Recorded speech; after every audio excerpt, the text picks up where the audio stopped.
Mm. All right. Should be live on YouTube. Back here on the Moon Piece podcast channel, doing another live stream, live reaction of Blue Lock. This time we are doing chapter 328, titled Gorda. Right. Before we get into it, I just have to make sure that the audio is coming out good on the live stream. Sergeant Giratino, welcome to the chats. Thank you for stopping by. Really appreciate it. I don't know if you read Blue Lock or not, but let me get into a preview of what we were talking about last week in Blue Lock. All right, perfect. Audio sounds great. So last we were seeing Nagi, Kira, and this other guy from like the Dutch team or something. Getting together to do Buratsuda's like preliminaries for the Buratsuda 3, right? That are going to be joining the Japan team in the knockout brackets.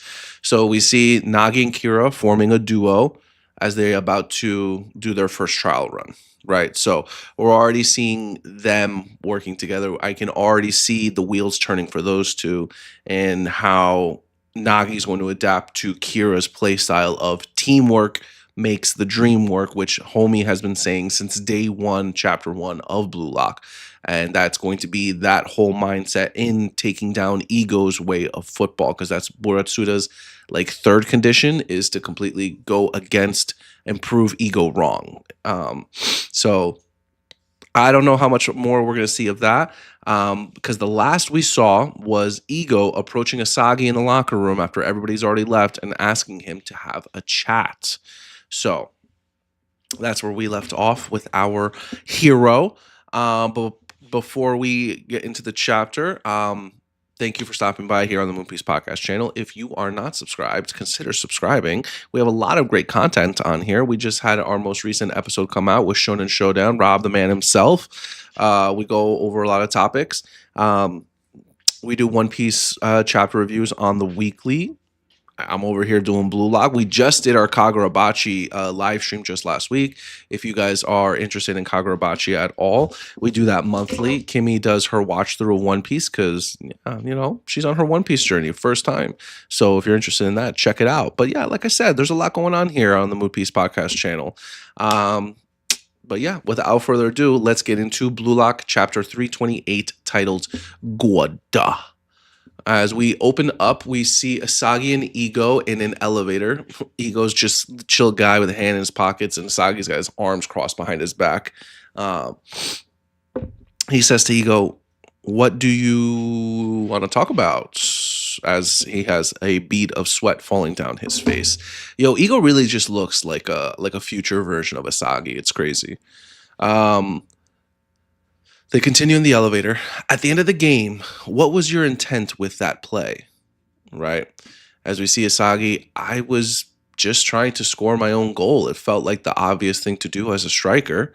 And Isagi's thinking to himself, oh my God, is Ego-san angry? Sure, the last play after victory was assured. Was good timing to test your new idea. As Ego does the classic glasses push-up, right? But making too many of those risky moves will create unrest among your teammates who have no choice but to follow up. And the discourse will cause Blue Lock's formations and tactics to fall apart as it looks like the elevator doors open. That approach is just a secondary weapon to use when you can. Do not prioritize methods you can't reproduce. Right? And Asagi's over here like thinking to himself, okay, sorry, yeah, I get that. But, coach, here comes Asagi. He doesn't know when to shut up. I feel like I'm about to find the theory that will defeat Noel Noah and make me the world's best. Ooh, looks like they're on the rooftop now. Okay, all right. That's really cool. I actually really like that. That's probably for like when helicopters land and stuff. I can imagine. Okay, so Asagi's kind of like doubling down on like what he did. Like, yeah, I hear you. But listen, buddy, I'm so close. Right? He's not really like, he's taking it in, but like he doesn't really care. Sorry, my dog's barking. Um, so Ego turns around. He's like, huh? Sagi's like, that's why your soccer isn't enough for me anymore. Oh, so Sagi really is doubling down. This man's like, pff, he's got the ego fire in his eyes, right? Sagi's like, wait, I had no idea we could get up to the roof here. As he's looking around, he's like, oh my God, we're so high. What a view. And Ego's continuing on. It's for emergency evacuations. Chill out. If that's the case, then tell me about this theory that surpasses mine. Sagi's like, huh? Well, it's not like I'm denying you, Ego-san. You know those compilations of super plays that you sent me? When I watched those, I realized that however much they stretched my imagination, there was a limit to what I could achieve on my own, no matter how hard I try. All right. Plus, fighting against Loki, Lorenzo, and Kaiser made me realize that even if I can win against them in matches or single plays, my abilities as an individual aren't even close to theirs. If I tried to beat Noel Noah in terms of physical abilities, it would be impossible even if I was reincarnated a million times. But once I let that sink in and decided to move on, I started to see what I was lacking. Okay.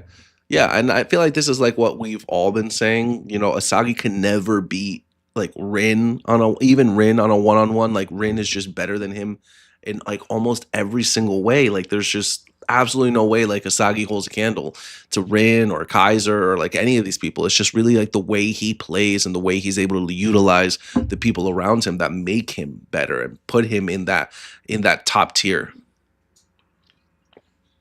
All right. So at least he knows that. I think people are either geniuses or learners. It's about which is better. Both types evolve through their mutual interactions, right? And when a genius and a learner are properly balanced, if they keep competing with one another in flow state, then their growth potential is unlimited, as we see like the balance scales, right, between genius and learner and their capabilities. And either can eventually be the world's best. So that's why I need to keep being the ultimate learner that Rin and Bachira know that all the geniuses in Blue Lock want to surpass. Okay, so he kind of wants to be that that like bar that all of the geniuses in Blue Lock. It's funny that he's putting Bachira in that category too. Although Bachira really is like a dribbling genius. Like he put Otoya in there too. It's interesting seeing Otoya there and not someone like Karasu or, he's not putting Kurigami in there. He's not putting Chigiri in there. And it's sad to say because at the end of the day, Chigiri, he's just fast. Kunigami, he's just strong and he has a lot of endurance, right? Otoya, it's interesting. Again, I think it's interesting that he's putting Otoya there, and Otoya is doing like that classic like Rin sticking his tongue out thing. Shido obviously deserves to be there. Rin obviously deserves to be there. Baro, I want to know. I don't know if Baro is a genius or if Baro is just a talented learner. I think Baro really just works hard. Like we saw him in the first selection when he was training and Asagi wanted to train with him. Like Baro's constantly working out and trying to improve his skills, and like he has a whole like routine that he sticks to, kind of like Rin with like meditation and stretching and yoga and everything like that. So Bachira I'd put there, Shido out and Rin I'd put there. But yeah. So keep giving me new kinds of soccer. I'll show you I'll show you I can become the best in the world, right? And his ego is just like, hey, Yoichi Sagi, do you think there's a god of soccer? Right? As the wind blows by them and the hair flows in the wind, right? That catches Asagi off guard. He's like, huh? You mean like Zico or Maradona? Right? No, I mean something unscientific and intangible. I don't really know. Why is the logical ego-san talking about this? At the extremity of this thought and effort, mind and body become one. Luck, the environment, everything goes your way, and you feel guided towards your destiny by something outside of yourself, in a sort of omnipotent divine possession. When I was an active player, I encountered it. Whoa, is that ego? That is ego. Yeah. He's also number 11. right? That drawing of Ego moving forward, and there's like an angel or like demon behind him. That's pretty cool. For 7 minutes, I experienced something I never had before or since. And I can only explain my level of performance at the time as the workings of some invisible power. Asagi's like, is that different from the flow state or luck formula? Those are just concepts I developed to study and reproduce that experience. Now answer me, Yoichi Sagi. Do you think that there is a god of soccer? If that invisible power is a think is thanks to a god, then yeah, I think there is one. When I came to Blue Lock, I met Bachira right away, and at the very end of the U20 Japan match, the ball came right to me. Right? There was also the last goal of the Neo Egoist League. I feel like in those moments, the god of soccer was telling me to set my sights on becoming the world's best. As Ego says, I see, maybe so. Hey, Ego-san, let me ask you something now. When you were active, what kind of player were you? And all of a sudden, Ego's like, just like you, I was a dreamer with a head full of ideas. Okay. But the god doesn't visit me anymore. I quit soccer when I realized that. I said too much. Okay, this chat is over. Let's go back. Then please watch me, coach. Well, it's so sweet that he still calls him coach. I'm gonna go meet the god of soccer. Okay, that's clearly like a beautiful double page spread. That's really sweet. That's youth, right? That's youth. Like, you think you could do anything. And Ego's like on the other side of that. Like, he knows, like he's clearly been through a lot in his like humbling meeting someone like and growing up with someone like I don't know if they grew up together, but they played together a lot with someone like Noel Noah, right? This is a really nice double page spread, though. It's nice to see Asagi and Ego spending like this one-on-one time together. I feel like they never really do. The egoist you birthed is gonna fulfill your dream. Ew, egoist. Go on and surpass me, Yoichi Sagi, as Ego says. Yeah. Yo, who's that? Ego was a bum, then blamed it on God. User HT4U. I don't know. Why does it have like a speaker icon next to your tag? Either way. Do you think Ego was a bum? I feel like Ego was really good. If he was playing with like Noel Noah, that man had to have been like somebody, right? I feel like Noel Noah had a lot of respect for Ego at the end of the day. So I don't know if he was like a bum. Ego was not the jewel of Japan like Kira or Sai. Yeah, I mean, there's just probably no denying that. I mean, none of these people have ever heard of Ego. Yeah, Ego probably doesn't have the talent. Kira definitely does have the talent, but that's another thing. Like, I'm really excited to see how Kira stacks up to some of these blue lockers. For instance, I wouldn't have been upset if we had continued that like first round of whatever game Buratsuda is having them play, just so I can see how Nagi and Kira like team up. Like, how well do they work together? If Kira's whole shtick is like teamwork, and Nagi loves working with people because this man struggles with imagination, like how does that dynamic form? How does that work? So I would have been happy to have seen a couple of pages of that, just to see how Kira is going to like match up with these people. Because I can't see Kira like being better than Baro or Rin or Bachira. He can probably keep up with them in a way and help them with goals and scoring goals and things like that. Like, I don't think Kira's out here trying to be a striker. I think he's out here really just trying to be a midfielder and, being the best he can for the team, right? And I feel like these players, Shido, Rin, like they're going to love someone like Kira, right? Just someone who's there to reliably pass them the ball, right? And having said that, I wonder if there's ever going to be a moment where Kira decides for himself, like, oh, I'm going to try to score a goal for myself, right? Like maybe Ego's thing like starts to sink into his head and he wants to score a goal for himself. And maybe he learns something through everything. But that's wishful thinking. This chapter overall, it was really just the conversation between Asagi and Rin. And Ego brought up what he was going to bring up with like Asagi's like whole play style, like towards the end there, and Asagi just doubling down and like your soccer's not enough for me anymore. Um, I feel like this conversation could have been an email. I feel like it could have been off screened.